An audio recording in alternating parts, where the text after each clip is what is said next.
Big बॉसनं तुम्ही बाबांचा दर्जा दिला होता, तर बिग बॉस बद्दल एका शब्दात किंवा एका वाक्यात व्यक्त व्हायचं असेल तर काय? बिग बॉसले मी खरंच ना, बिग बॉस मराठीच्या घरात जेव्हा आलो होतो तर मी बाबाची फिलिंग नसती काढू शकलो. मी बाहेर नसतं काढू शकलो. जेव्हा मला तो फोन कॉल होता, जो खरंच मला असं वाटतं माझ्या बाबा खरंच माझ्यासंग बोलून ऐकून राहिले. पण ती सिच्युएशन झाली की सगळ्याची जेव्हा आम्ही ऐकले होते ना, ते बोलून राहिले, ते यार आई कोणाचे बाबा वारले, कोणाची काही, ते जेव्हा गोष्ट ना मनात रुतली होती आणि ते असं वाटतं का रिअल माझ्या बाबा माझ्या ऐकून आले. तू बोल रोशन, आज मी तुझे सगळं ऐकून आलो, वरतून पाहून राहिलो. आणि तेच नाही झालं तर मागच्या वेळेस माझी तब्येत खराब झाली, तर त्या बाबतीत एकदम बिग बॉसनं मोटिवेट केलं होतं, मी आहे तुझ्या सदस्य पाठी. आणि मला असं वाटतं की माझ्या बाबा माझ्यासमोर आहे आणि मला सांगू राहिले, तू रड आणि तू फिर रे रोशन, आता तू कर, त्याला गेम मस्त खेळ, मी टेन्शन घेऊ नको, मी आहे. आणि तेव्हा मला फील आलं फक्त बाबाची आठवण आली, तो बिग बॉसचे पाया लागला होता. तो क्षण मरेपर्यंत आठवून राहील मला.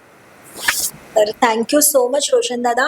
पुढील वाटचालीसाठी खूप खूप शुभेच्छा. नवनवीन गोष्टी तुम्ही आमच्यासमोर घेऊन या. आम्ही बिलकुल. तुमचे कायम इंटरव्ह्यू करत राहू. बिलकुल थँक्यू सो मच. धन्यवाद ताई. आणि पब्लिकचा बी धन्यवाद, म्हणजे का फुल सपोर्ट केला आहे, असाच सपोर्ट राहू द्या.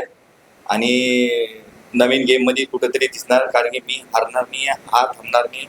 यानं मेहनत पहिल्यापासून करून अजून कोणत्या तरी मोठ्या शोमध्ये जाऊ, कुठंतरी आपली हालचाल करत राहील आणि तुम्हाला इम्प्रूव्ह करून दाखवेल स्वतः.